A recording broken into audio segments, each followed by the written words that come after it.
Hello, everyone, and welcome to the Toku Portal podcast for Kikai Sentai Zenkaiger. I am Vashi V, and joining me today is. Right. Welcome to episode 17 Ghosts. So, I have to start this off with a question to you Okay. because you know the level of we're gonna keep the level that the old subgroup had when it came to whether or not they were gonna crack a joke or leave the line alone. Right. The question is, do we think and usually TV Nihon would typically leave it alone. They they would change things at times, but I don't feel like they ever forced anything. Right. So here's the question, because you know which line I'm referring to. I hope you do. I don't, but go on. There's a line in this episode when they're talking to the kids, and everybody jumps into the conversation about what's going on at school. And the line that is said, the question I have for you is: this a line that was actually in the show, or something that was put in to kind of make it funny? And that line is, "When there's something strange in your neighborhood."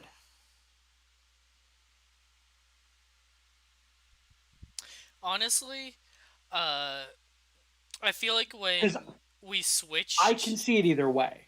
I feel like when we switched to this subgroup, I've noticed a lot more pop culture references than normal. So I feel But at the like same time, but at the same time, this is a show that would do that. mm, yeah, like the problem here is that it's hard for me to actually identify like which subgroup certain things happened in. But if I'm correct, I want to say I noticed it more frequently with this Once the one. switch happened, yeah. Yeah, I want to say like that they're the ones doing that. Which on one hand, damn it, stop messing with the script. Also, that's kind of funny. Like I 100% the was it last week? Last week was magnets, right? Yeah, last week it was magnets. Okay. 100% I see that line, the I'll be back line being legitimate because he was doing the whole thumbs up thing. Yeah, that's where it gets hard to tell So as well. It, right, because it's like he's doing stuff that matches up with the line. but did they like change the line to make a reference, or what were that was Or did Toei Sentai making a actually? joke? Yeah, Yeah. like that's where our lack of And knowledge of the Japanese language bites us. so, and on that one, there's even more Oh, credibility. There's even more credibility to that being a thing because there is a Transformers anime. what does that have to do with a Terminator reference? Because there's a Terminator anime, so it would make sense that Toei Oh, would make a Terminator reference. I thought you said Transformers. I might have said Transformers. I might have honestly said that. It's been on my mind since I sent you that article the other night. Oh, who was it again? They're making Beast Wars Yeah, in who was the actor again? Ron Perlman, Hellboy, the original Hellboy. Like, dude's a good actor, but like, In defense of that, and this I realize we seriously getting off topic on him on this. Um, so for this little tidbit, this is going to be a Transformers podcast, and I apologize. Uh, this announcement made me happy, but also pissed me off all at the same time, all in the same announcement. hmm One, because Beast Wars was the shit. That was my jam, and to the point, since reading the announcement, I've been rewatching Beast Wars. Um, in the original show, Optimus Primal was voiced by Peter Chalk, but in another one of the animated series slash movies, whatever, he was voiced by Ron Perlman. So they legitimately got the actor back. So fantastic. I'm okay with that. Two, Michael Bay won't fucking stop. never. The problem is Michael Bay A can't stick to the continuity of shit that already exists. Why would he? Explosions. Okay, in the course of releasing two movies back to back, they fucked up their own continuity. Okay, but haven't you ever wondered, like, what Ninja Turtles would have been like if everything was constantly exploding? No, no. Well, Michael Bay All I answered that wanted, question for you. Michael Bay also showed us where Megan Fox's morals lie on that one. Because she left Transformers because of his sexist bullshit to immediately appear in Turtles. I mean, it's Ninja Turtles. If you have the opportunity.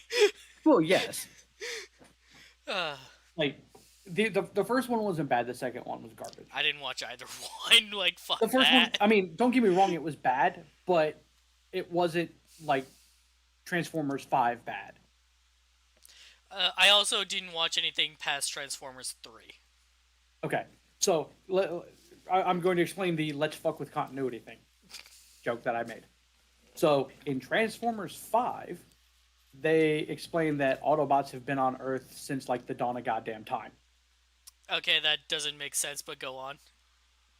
It does if you watch Beast Wars. But the Alright. issue is in 1942, Bumblebee was fighting Nazis. Okay? Okay. I would watch that movie. Yeah, unfortunately, that's 30 seconds of the movie. Yeah, so no deal, but like I would watch an entire movie of that.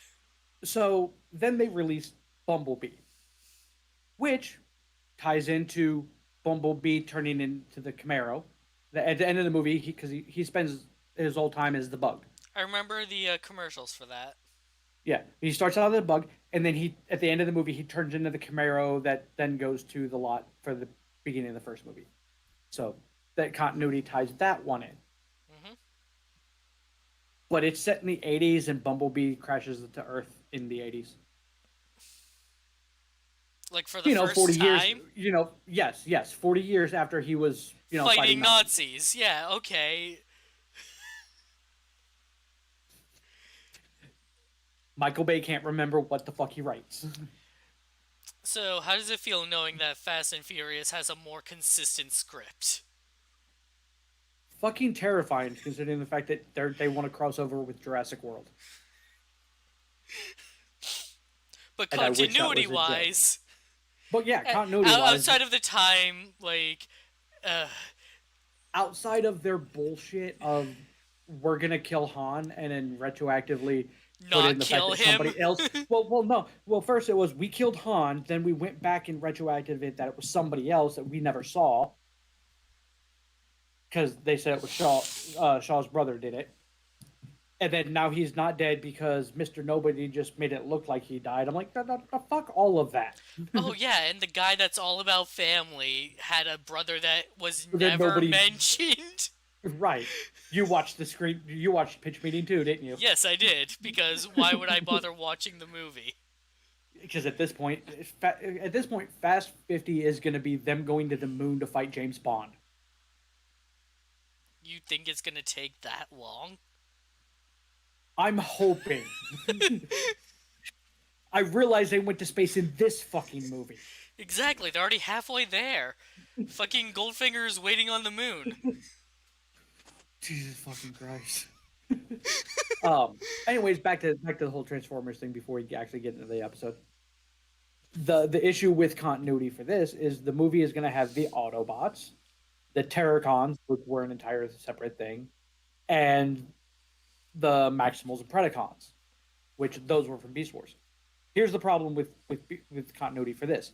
Beast Wars takes place far in the future. The original Megatron and Optimus are gone. The Great War's over. There's peace. Wait, Beast Wars takes place in the future? Yes. Let me explain. Because I know you remember some of Beast Wars. I thought I knew one memory. thing about Beast Wars. You're not wrong. You're not wrong. It's grandfather paradox.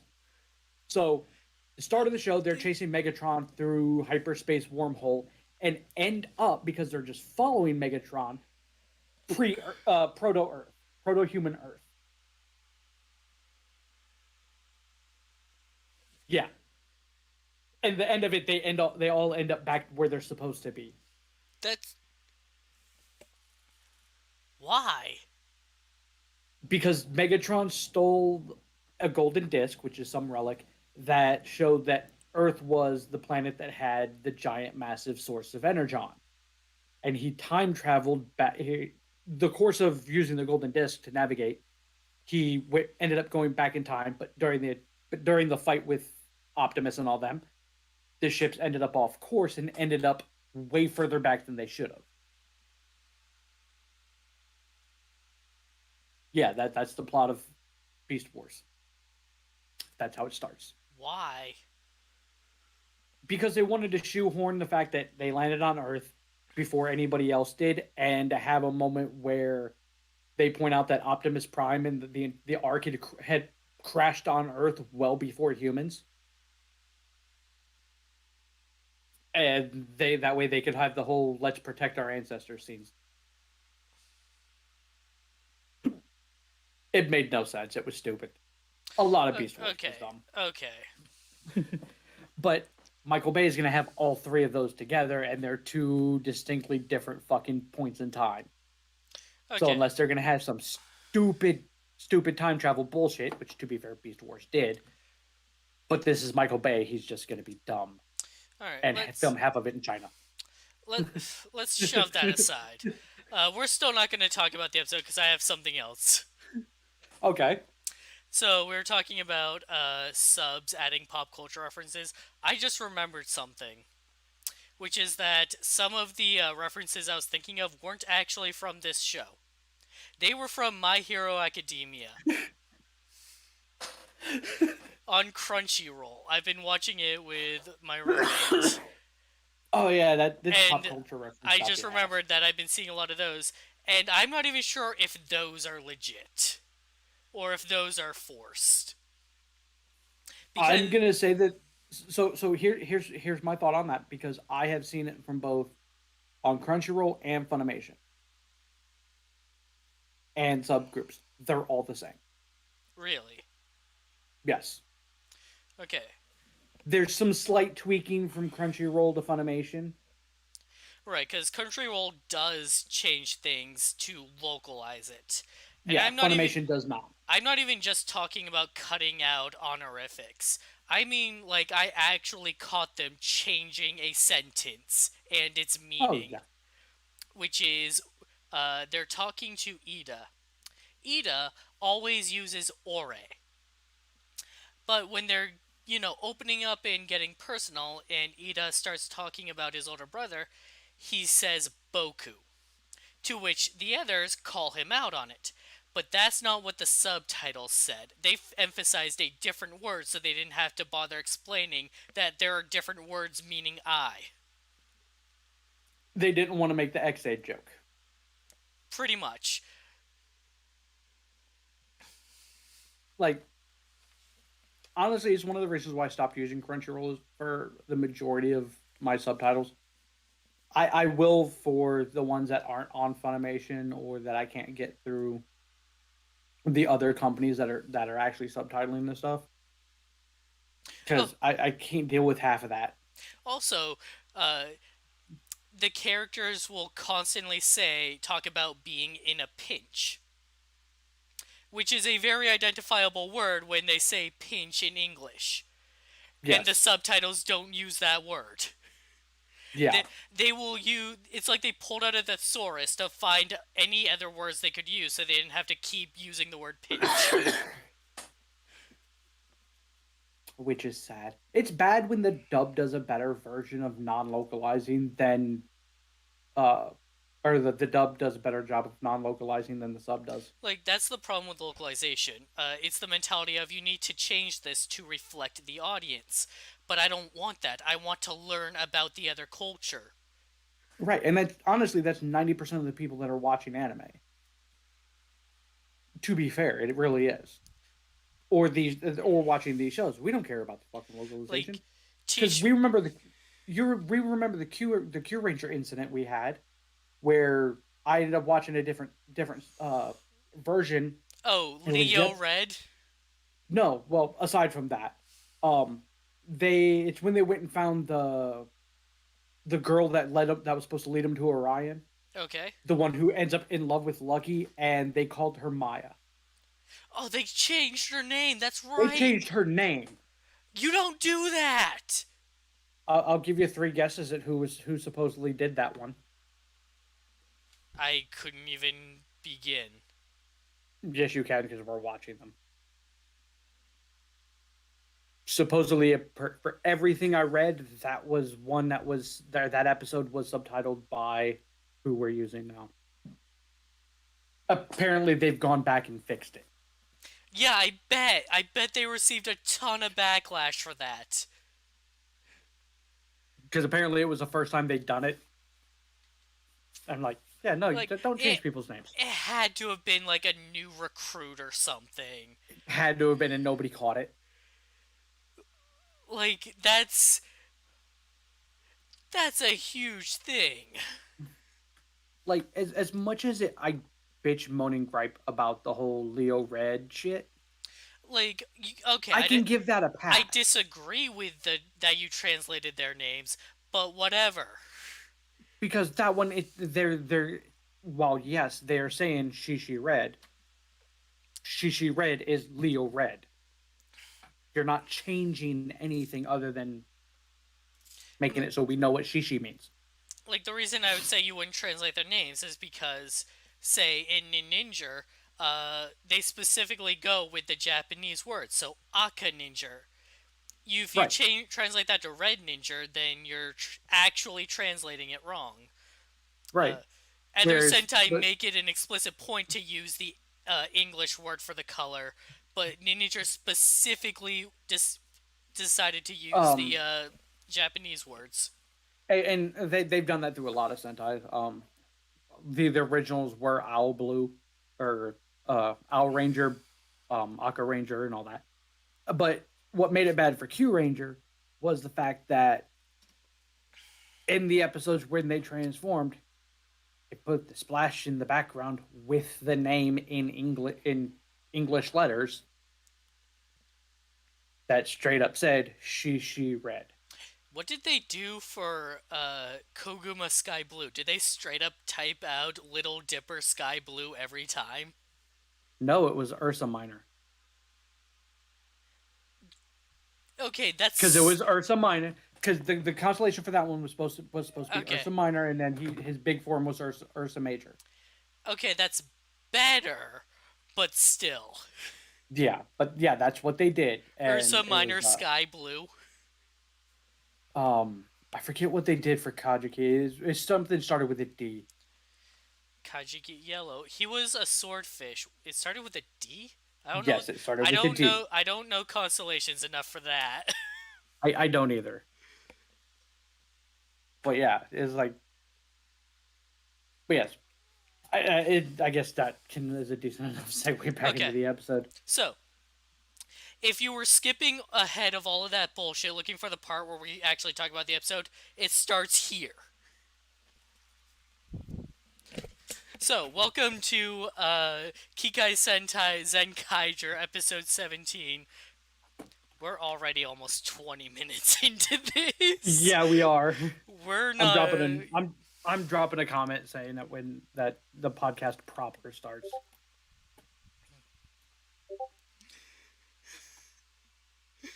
Okay, so some kids, some school kids, come to the shop after school to tell Magine about a ghost that's been haunting like the music room or whatever. I thought it was chemistry lab. That makes more sense. It was a skeleton. Oh, I thought music room because it's something that happens later. Yeah, no, that was the other one, but yeah, it started off with a big chemical beaker sign. I was like, Okay. no, that was a chemistry lab. So, we find out later that basically these three kids were all kind of loners, like they didn't have any friends until they all found out they have common interest in the occult. And so Magine has been supporting them through that because she was also a lonely child that liked the occult. Uh, Um, Can we point out that Japan apparently seems the only place where it's okay for this? What do you mean? Like it seems like at least television wise, there's heavy emphasis on like occult clubs and all that stuff throughout the schooling years. Is like, do that here, you're a freak. Yeah, it's a different culture. Like, That's what I say. Is like it's the only culture where it seems like that it's not only acceptable but kind of pushed a little bit. like I'm sure that there are normal things we do that Japan looks at us and goes, "Why are Americans so weird?" Yeah, I can accept that. All it takes is one trip to the south, and they'll figure that one out. I've had squirrel leave me alone.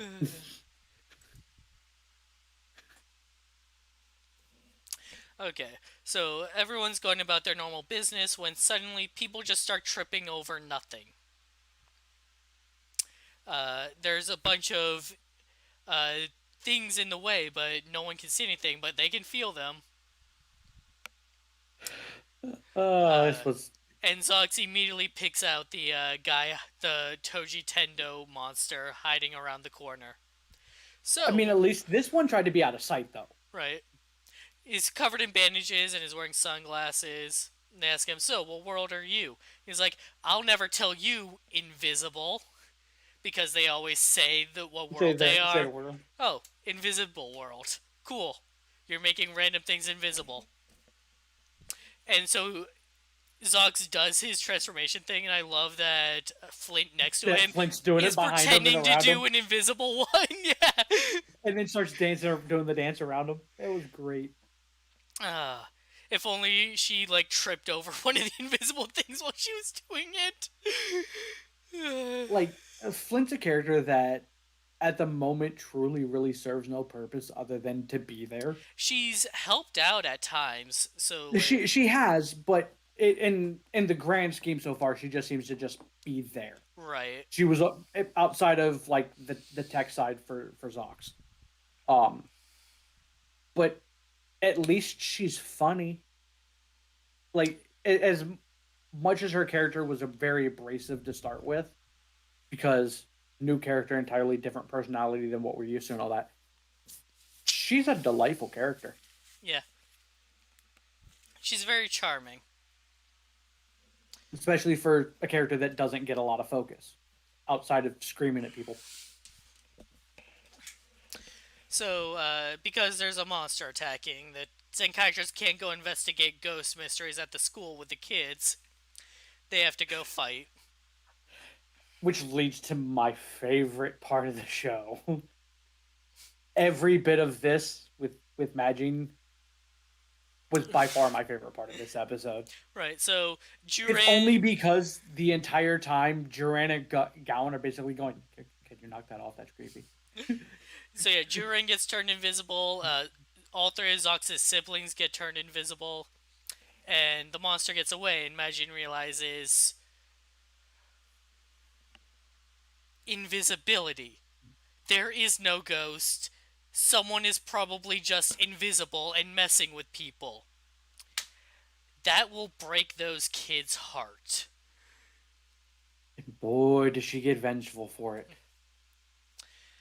Quick stop at Toji Tenda, though, where Bakuwas is seething. Like, invisible world? Invisible world? What's even the plan here? And Hey, then, that's not that bad of an idea, Agawas. Let him roll with it. you know what, Geej? Okay, geez, that's a great idea. Yeah, you know what, Geej? I like your attitude. We'll be optimistic about this one. Like I like that Geej is that character that just calms the boss down, and the fact that the villains are literally going, "Yeah, so we're gonna use this time." We don't have to like him, but he is helping us out. Let's just take advantage of that and not let it go to waste. Like I'll give them credit because again, this is one of the big things I've been enjoying about the show is the villains actually being intelligent with what they're doing and how they're interacting. So back at the shop, like Juran's right here, punches him. Like, Ow! What the fuck? Well, they wouldn't have known otherwise. they need to hear it. Punch, punch, punch. Gowan was by far the best person to for that. Right? Medjin would have tried to put a hat on him, and Anyone else, like anyone else would have been like, "Hey, Juran, speak up if you're there. Hey, I'm like here." like I said, it was like in terms of the whole showing how to do it, they like wet like floor Kaito signs. or like Vroom. But yeah, no, Gowan just punches him. Like, see, he's right here. Ding. So the Zenkaigers get a plan. Juran's invisible. So if they bring him to the school ahead of time, they can bring the kids there and he can pretend to be the ghost. Which is a good plan. Juran gets a little sidetracked along the way. Yeah, he does. Gets hit by a truck, falls in a lake. Starts running into everybody's shit that he can clearly see. Well, like, he's talking about how, like, he's gonna do his job as a ghost, so I think he was doing it on purpose to, like, cause a disturbance. Like, no, I'm a ghost! I can accept that. I can accept that. It's the only explanation I can think of, otherwise, what the fuck was Juran doing? They just wanted to film something with, somebody not there, so Toei just wanted to film somebody knocking shit over. I don't know. Because, yeah, there's no legitimate explanation for that beyond that. But of course, the monster shows up again, so they don't have time to go to the school. Sad. Anger. So when he first showed up, yeah, Majin is fucking pissed. Like, she starts going off with the monster of like, "How dare you ruin those kids' fun? You're still going to pay for it." And the monster's like, all right, I can tell you're angry with me. What are you talking about? What's going on? And the fact that, like, it changes her roll call and all that. Instead of magic, it's like curse or something. Yeah. It's like, yeah, this is great. And this is by far my favorite roll call, because the lengths they went on this roll call. I do appreciate that they gave Juran center stage during the roll call. I think that was a brilliant move right there. Yeah, that was nice to see Juran center stage. Would have been nicer to see him. But again, that's that attention to detail that, like, under normal circumstances, because this isn't the first invisibility episode. Going back to My Hero for a minute, there's one of this season intros where at the end it shows the entire class, like, on some rocks and they're all posing, and the invisible girl is in front. You can only see her gloves and shoes standing there. She's like, but like, she's center stage. Speaking of, that is the worst figure that has ever been made, by the way. Wait, they made a figure of an invisible girl? Like, yes, it is $20. It is literally a stand with a pair of shoes, and Post holding two gloves going like this. That's the entire figure.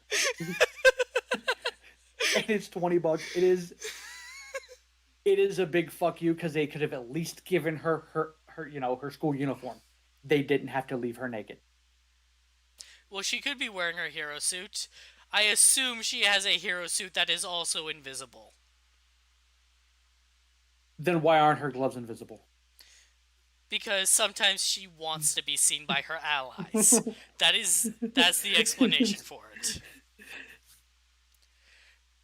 Because if you think about the logistics of being a superhero and fighting naked, it doesn't work. Oh, yeah, no, it doesn't. There's going to be a lot of things flopping around you don't want flopping around. For starters. Yeah, that's just the start. But we're not getting into that here. Problems get worse. But the fact that Juran's joke through the roll call was the best. Then, like, are you sure we can get away with this? because like I said, like this isn't the first time they've done the transformation of roll call while a character's been invisible, but this is the first time they've used the stock footage and didn't have the person in it.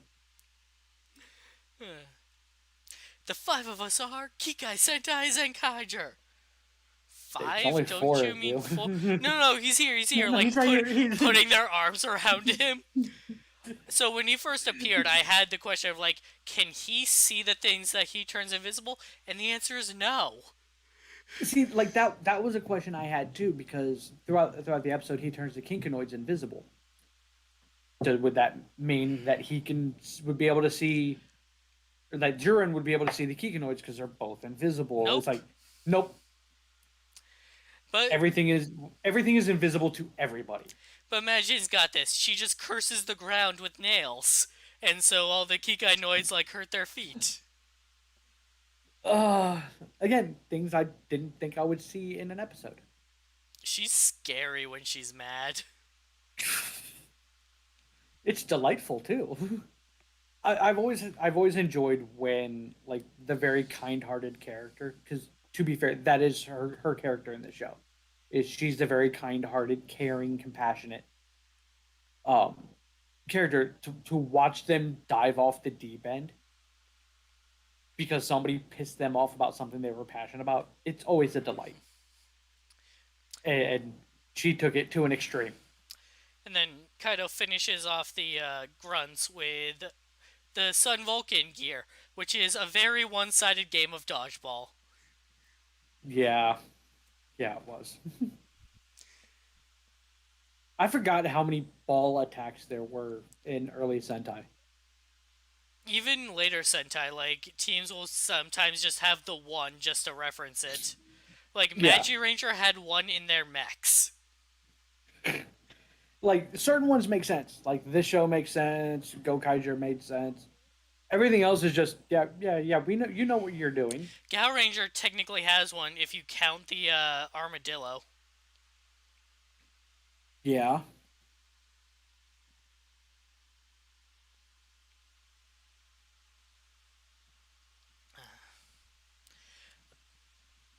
So, the Sorry, monster. I blanked out for a second. So yeah, giant monster fight. The entire city is now turned invisible, which is bad for Kaito because he walks into like an entire block. Like hundreds of people are probably dead. In theory, yeah. Like that. So I know I brought it up before in past podcasts for Sentai. That is something they highly, highly ignore. Overlook, yeah. The number The amount of death. I'm pretty sure in this particular instance the heroes killed more people than the villain did. Probably. At half the time they usually do anyways, because attacks miss, they get thrown into buildings. There's no way in hell everybody got evacuated in that amount of time. Shinkenger has an episode where Shinken Red meets a little boy whose parents were killed in a giant monster fight. Like, And he kind like the, of. the, the the closest we've had to them like fully acknowledging that was that episode you're referring to. The Lupin Ranger episode where they stepped on one of the villains, and then Ryu Soldier, which literally just magic MacGuffin the entire city back.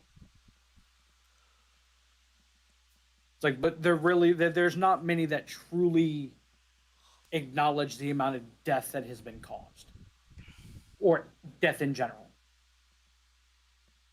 because most of them go the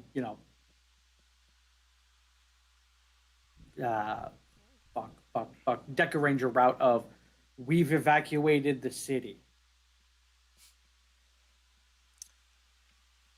or they just don't talk about it. So during the giant mech fight, Jurin gets turned invisible again, leaving Kaito exposed.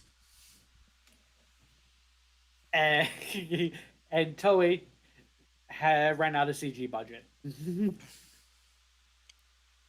because they could have CG'd this, So but Kaito, instead they set up for the other part of the episode, or the ending. so Kaito switches over to Majin and Vroom, and Jurin bails on the fight because hey, everyone else has this. Which, to be fair, Yeah, he wasn't wrong. Dick move, but he wasn't wrong. And then the monster reveals his ultimate move. He takes his bandages off so that he's invisible as well. Would be a great move. If it mattered. Yeah. Um, Yeah. Magine That just Magine, Magine just makes it rain colors. like her Like random magic like spells the are tried great. and true the tried and true secret It's a to flower joke. the tried and true secret to defeating someone who's invisible. A bucket of paint. Bucket of paint, pail of flour, you know, or bag of flour. It's always something that you can get on that person that would stick Hell, throughout. throw mud in their face. Yeah. I mean, hell, there was. What the? I want to say it was Ryder or something. Somebody was fighting an invisible enemy and like they stabbed themselves and just threw the blood through the air off the blade. Oof. I don't remember It might that. not have been Ryder. It might have been. I might be thinking something else that I was watching while I was watching Ryder. But yeah, there's that one too where they just throw blood through the air off their blade. And it goes, "Hey, look, there you are." Now that I think about it, that might have been red versus blue. How I fucked that up, I don't know. Because yeah, that was red versus blue. Watched it. That's a I'm dumb. very different thing. Yes, it is. I'm dumb.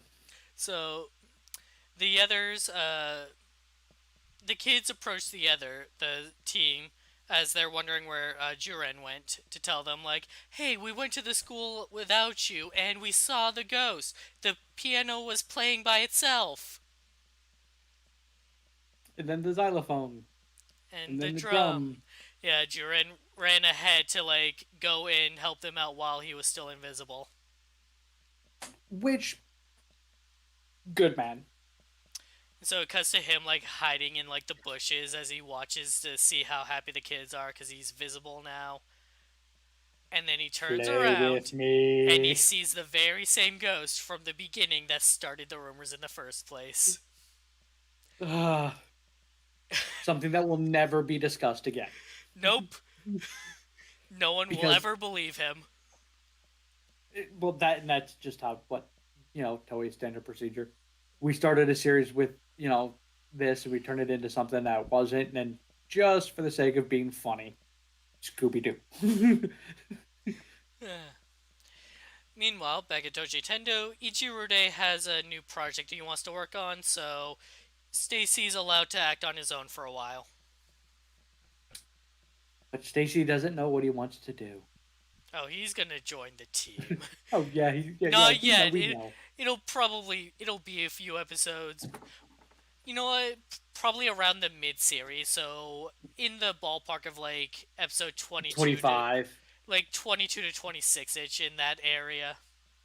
Yeah. So between the next 5 and 10 episodes, because we're at 17. Also, there was I caught a QC mistake too in the episode we watched. During the preview, it says episode 28. Really? Yeah, Oh, wow. yeah. I was confused. I'm like, we watched 27 episodes of this role so No. already. I'm like, no, we're only on 17. That couldn't even be a carryover from Saber because Saber's past that.